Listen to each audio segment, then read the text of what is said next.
All right, everybody, this is Joseph P. Farrell with news and views from the Nefarium on Friday, the 19th of June, 2015. I missed it yesterday because I was looking at some articles. A lot of you sent me articles on this story, and it got to be so late, I was trying to select, kind of boil it down to two different articles about the same story.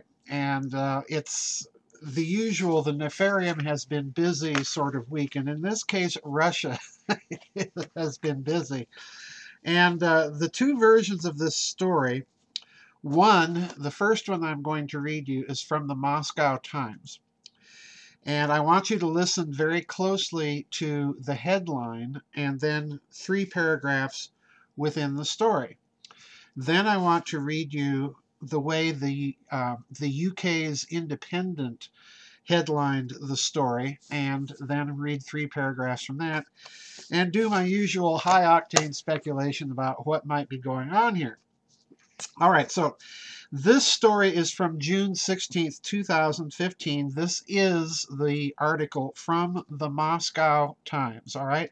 And this is from about an op-ed piece that appeared in the Russian media. The headline of this article is Russian Official Proposes International Investigations into U.S. Moon Landings. All right, nothing really all that sensational about that headline, because many of you out there know that there's a whole community of people that either question whether or not the Apollo moon landings happened, or in my case, question how they happened. All right. Now, here's the three paragraphs within this article I want you to pay very close attention to. Listen very carefully.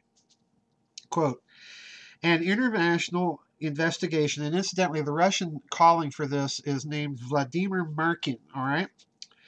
And in the article, it states an international investigation could help solve the mystery of the disappearance of film footage from the original moon landing in 1969, or explain where the nearly 400 kilograms of lunar rock reportedly obtained during several such missions between 1969 and 1972 have been spirited away to, Markin suggested. Quote, we are not contending, listen carefully, we are not contending that they did not fly to the moon and simply made a film about it. Now, I believe, if I may interject here, that what he's referring to is the hypothesis of researcher Jay Widener, who did rather extensive research into whatever role Stanley Kubrick might have played in staging a film of the moon landing. So this, I think, is in reference to Mr. Widener's work. Now, continuing with what Markin said, quote, but all of these scientific or perhaps cultural artifacts are part of the legacy of humanity, and their disappearance without a trace is our common loss. An investigation will reveal what happened, Markin wrote. The U.S. space agency NASA admitted in 2009 that the original recordings of the first moon landing had been erased, but they said they had managed to remaster the whole original television broadcast of the landing, Reuters reported at the time, unquote. Now, that's the Moscow Times, all right? Now, let's go to this article from just yesterday, Thursday, June 18th, 2015. This is the way the UK's Independent reported it. The article is headlined, Russia calls investigation into whether U.S. moon landings happened. All right. Now, you'll notice that I just got done reading Mr. Markin from the Moscow Times, the Russian calling for this investigation himself, came right out and said, we are not questioning whether they happened. And we're not questioning anything about films, all right? But this is the way now it's being spun in the UK Independent. Now, let me read again three paragraphs from the UK Independent's reporting, and you're going to discover it's almost verbatim from what I just read you from the Moscow Times.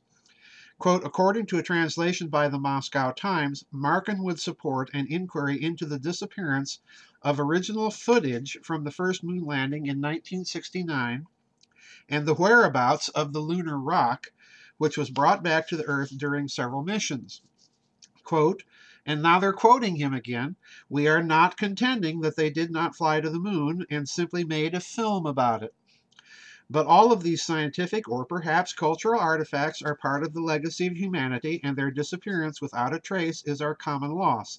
An investigation will reveal what happened, Markin wrote, according to the Moscow Times translation.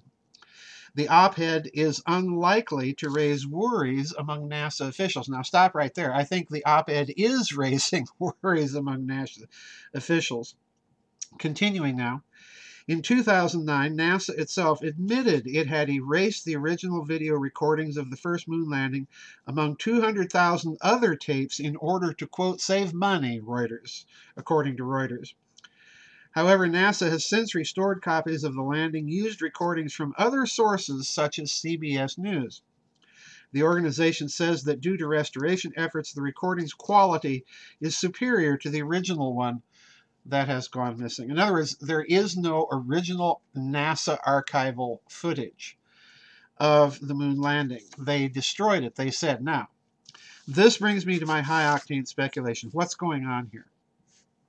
Well, I do think that the Russians have to be taken at their word. They're not questioning the actual moon landings themselves, but I think the clear message here is that they might be questioning the public story of the moon landings, and this will set off alarm bells.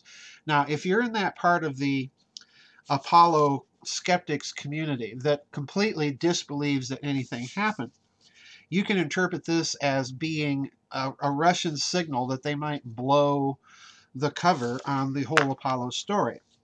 If, on the other hand, you're one of those like me who believes that the public story is very different from the actual story, that the reason for that being is that there may have been some sort of hidden technology involved with the Apollo missions, then again, this is going to send alarm bells. This is going to send shock waves through the American space community. And by raising the question, and this is the really important point, by raising the question of what happened to all of this archival footage of the moon landing, what's happened to the lunar rock, what they're really getting at, I suspect, is they are planning, if they go through with this, to perhaps blow the cover on at least a portion of what I and others have been referring to as breakaway civilization or secret space program or what have you, including, and this is an important point, including any public deceptions that may have gone along with it. So this is a huge story. Russia is playing hardball, and the reason I want to emphasize this point is we have to remember that in Russia, to this day, the Moscow Times, Izvestia, TASS, and so on and so forth, RT, these are still all official media outlets, media organs of the Russian government. So nothing gets on or is printed without some sort of approval from the Russian government somewhere. All right? So in other words, this could represent something very interesting. Now, let's take a step further in our high-octane speculation of what they might be up to. Russia is, as everybody knows, a part of the BRICS bloc. And the other two major space powers in the BRICS bloc are precisely China and India.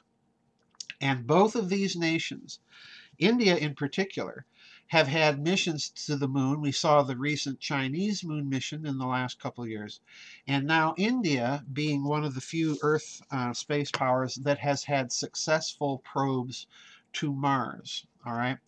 I suspect that, in other words, what we're also looking at here is the first signal of an intensive BRICS effort to investigate the public record of the Apollo moon missions. And for that matter, we could probably say of the entire American manned space program of the 60s and 70s, and then perhaps even on into the 80s with the space shuttle, that they intend to do their own independent investigation and verification of some of the claims that the United States has made. And this is interesting because Now, Russia has been joined by China in having successful robotic space probes land on the moon. Russia was one of the first, in fact, the first country to do it, to land space probes on the moon. And now joined by China, this could be a story that won't go away. And I suspect that this means in turn that they're going to start driving some very hard bargains behind the scenes to come up with a narrative publicly agreeable by everybody. But in the meantime, they're going to drop little clues. So in other words, folks, I think this is a story that's not going to go away for a while. There may be little clues dropped here and there by NASA, by the Russians, and this is going to heat up rather dramatically in, I think, the next couple of years. So one to watch, folks. Thank you to all of you who sent this article, the various versions of this article. I had about 10 different ones sent to me by various people out there. So thank you to all of you who did.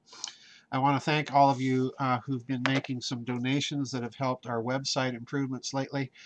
And one quick announcement.